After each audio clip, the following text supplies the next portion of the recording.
এতক্ষণ বসে আছে পাখিটা, নিশ্চিত এক জায়গায় বসে আছে।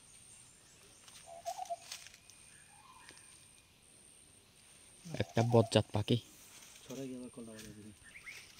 বাবু ভাই আপনার থেকে লাল রেস্কিউটার নামে একটা বজ্জাত পাখি। একটু মিজি নামেন ভাইয়া, ধরতে হবে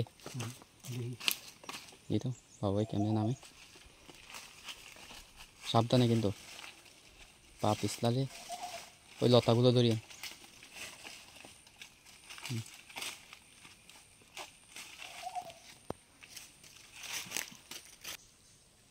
এদিক দিয়ে উপর দিয়ে যান। হ্যাঁ উপর দিয়ে যান যান যান যান, যাইতে থাকেন। হ্যাঁ হ্যাঁ হ্যাঁ, ঘুরে আসেন, নামেন।